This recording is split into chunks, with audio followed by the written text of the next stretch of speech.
फातिमा की रानी माँ, प्रभु यीशु की माँ, आसरा तू ही है माँ।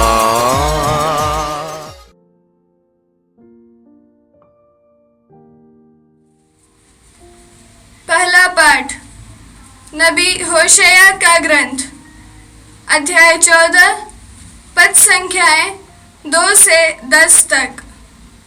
हे इस्राएल, अपने प्रभु ईश्वर के पास लौट आओ, क्योंकि तुम अपने पापों के कारण गिर गए हो। प्रार्थना का चढ़ावा लेकर प्रभु के पास आओ और उससे यह कहो, हमारा अपराध मिटा दे और हमारा सद्भाव ग्रहण कर।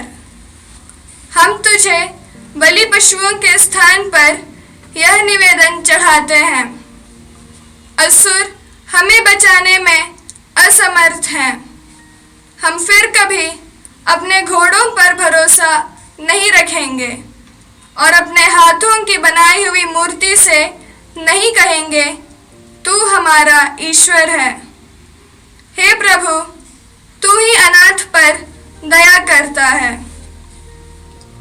मैं उनके विश्वासघात का घाव भर दूंगा।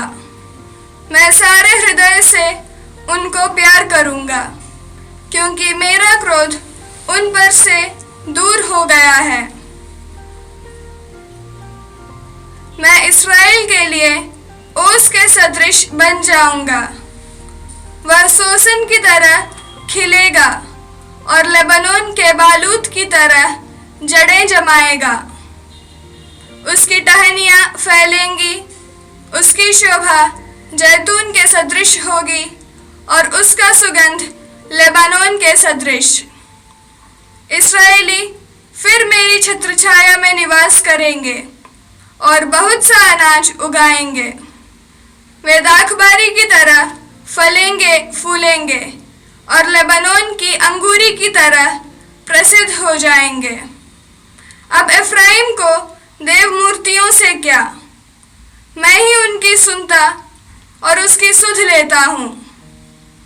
मैं सदाबहार सनोबर के सदृश हूँ, मुझसे ही उसे फल मिलते हैं। जो समझदार है वह इन बातों पर विचार करे। जो बुद्धिमान है वह इन्हें अच्छी तरह जान ले। प्रभु के मार्ग सीधे हैं, धर्मी उन पर चलते हैं, किंतु पापी उन पर ठोकर खाकर गिर जाते हैं। यह प्रभु की वाणी है। भजन अनुवाक्य। हे प्रभु, मेरा कंठ तेरा गुणगान करेगा। हे ईश्वर, तू दयालु है, मुझ पर दया कर। तू दया सागर है, मेरा अपराध क्षमा कर। मेरी दुष्टता पूर्ण रूप से धो डाल, मुझ पापी को शुद्ध कर। अनुवाक्य। हे प्रभु, मेरा कंठ तेरा गुणगान करेगा। तू हृदय की सच्चाई से प्रसन्न होता है, इसलिए मेरे अंतःकरण को ज्ञान की बातें सिखा। मुझ पर जूफा से जल छिड़क दे और मैं शुद्ध हो जाऊंगा। मुझे धो दे और मैं हिम से भी अधिक स्वच्छ हो जाऊंगा। अनुवाक्य। हे प्रभु, मेरा कंठ तेरा गुणगान करेगा। हे ईश्वर, मेरा हृदय फिर शुद्ध कर और मेरा मन सुदृढ़ बना। अपने सानिध्य से मुझे दूर ना कर और अपनी पवित्र आत्मा को मुझसे ना हटा। अनुवाक्य। हे प्रभु, मेरा कंठ तेरा गुणगान करेगा। मुक्ति का आनंद मुझे फिर प्रदान कर और उदारता में मेरा मन सुदृढ़ बना।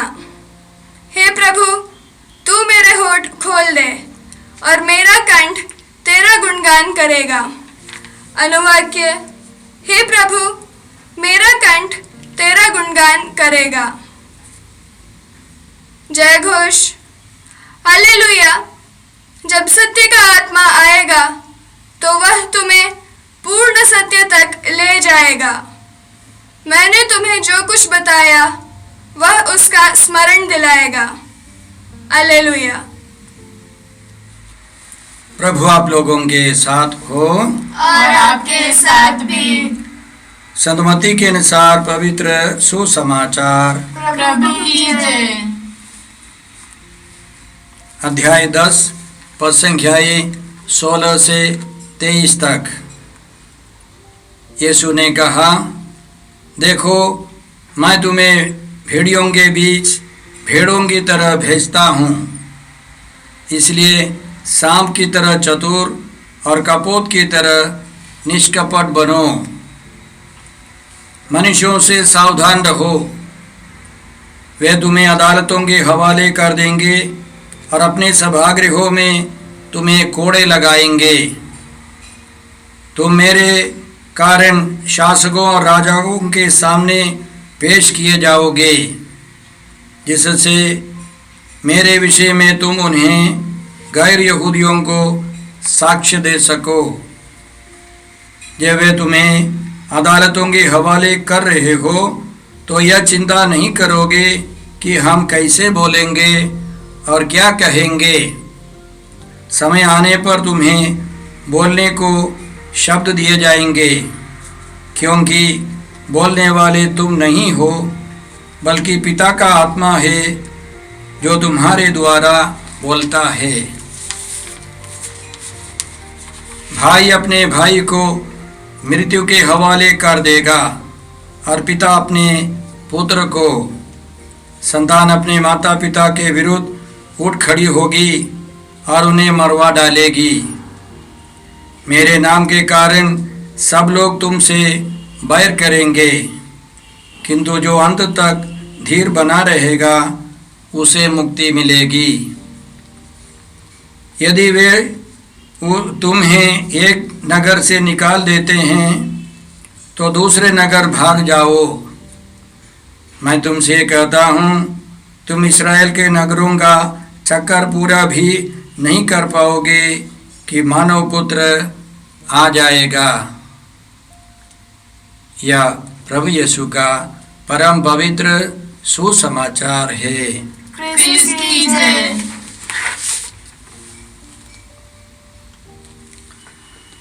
संतमती के सुसमाचार में हम यीशु के 5 प्रवचन पढ़ सकते हैं।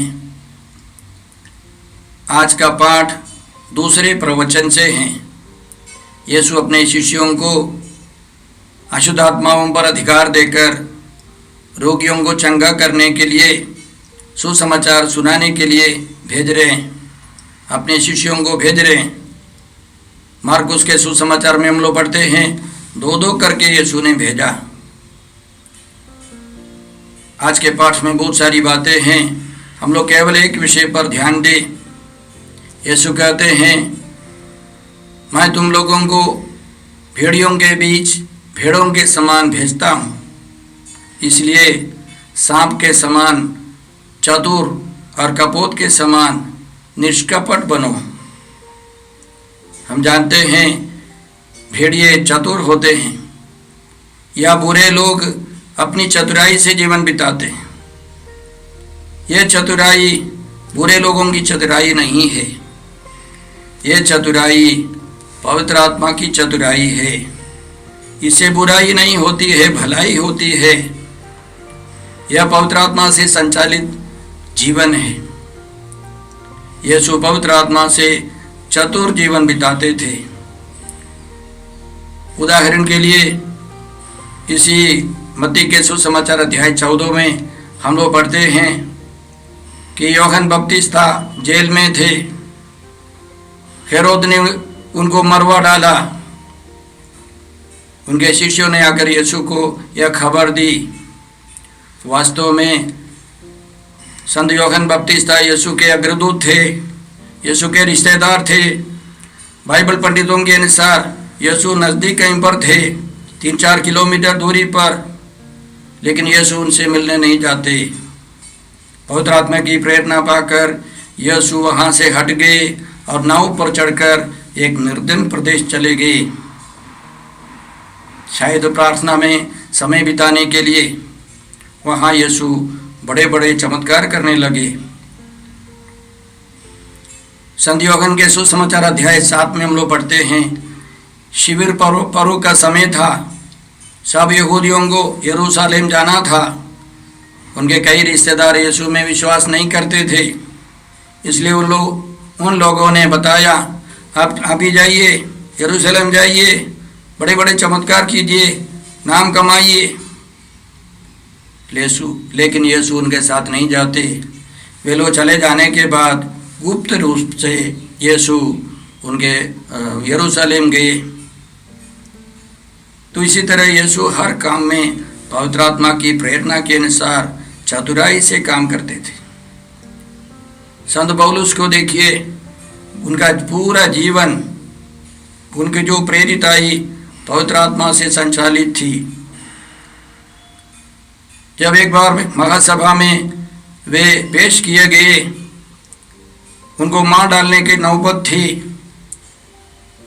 तो पवित्र आत्मा ने उनको होशियारी दी। इस महासभा में फरीसी और सदूकी हैं। फरीसी लोग पुनरुत्थान में विश्वास करते थे, लेकिन सदूकी लोग विश्वास नहीं करते थे। तो पौलुस ने खड़ा होकर के घोषणा की, मैं हूँ फरीसियों की संतान, पुनरुत्थान की आशा के कारण मुझ पर मुकदमा चल रहा है।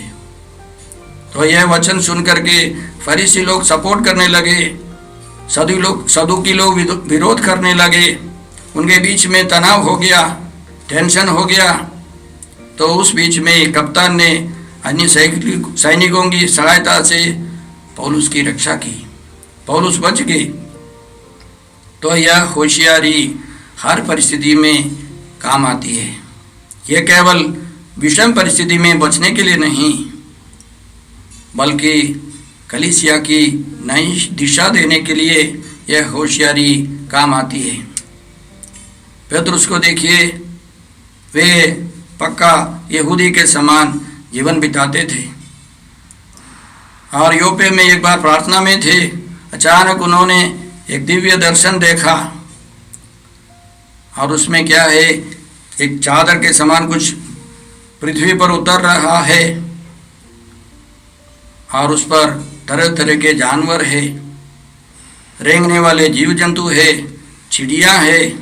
और उन्होंने एक आवाज़ सुनी, पेतरुस उठो, मारो और खाओ। तो पेतरुस ने कहा, जी नहीं, मेरे मुंह में अशुद्ध वस्तु नहीं घुसी है।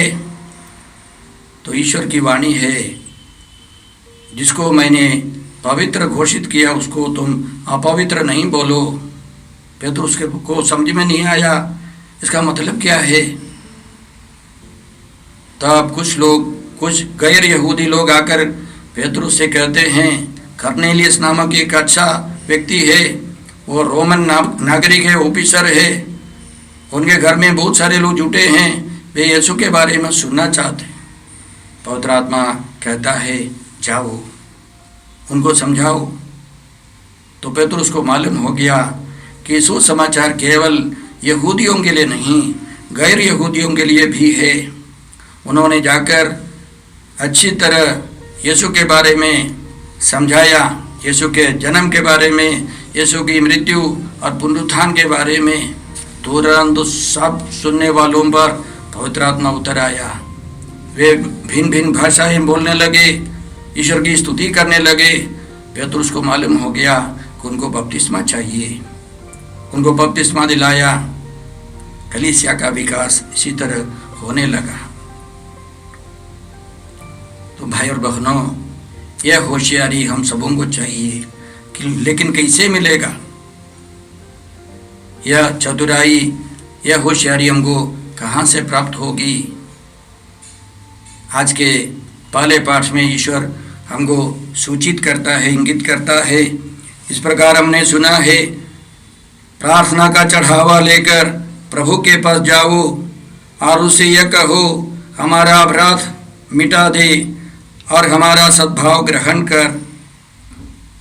हम तुझे बलि पशुओं के स्थान पर यह निवेदन चढ़ाते हैं।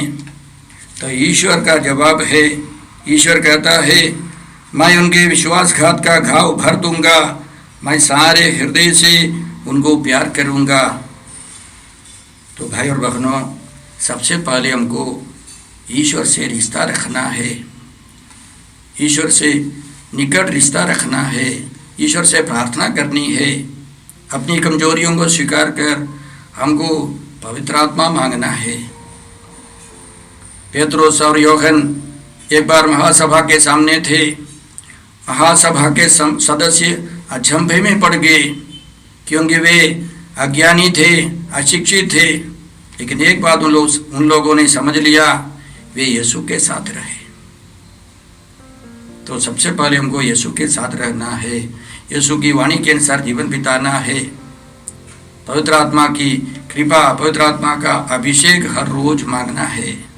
हमें बाइबल पढ़ना है। भीड़ियों के बीच में रहने वाले हम सबों के लिए एक अच्छा उदाहरण है एक युवक, उसका नाम है कार्लो अक्यूटिस। वह इटली का रहने वाला था। वर्ष 2006 में 15वां साल में उसकी मृत्यु हो गई। बचपन से ही उसको मिसा बलिदान में भाग लेने का बहुत बड़ा वरदान, बड़ी भक्ति से भाग लेने का वरदान मिला। परम प्रसाद में यीशु से उसका गहरा रिश्ता था। वो कंप्यूटर जानता था। उसने अपना वेबसाइट बनाया और उस वेबसाइट में पिछले 2000 साल के अंदर कलीसिया में यूकरिस्ट से या परम प्रसाद से जुड़े सारे चमत्कारों को बटोर कर संकलन कर अपने वेबसाइट में डाल दिया, जिससे सभी युवक युवतियों को प्रेरणा मिले।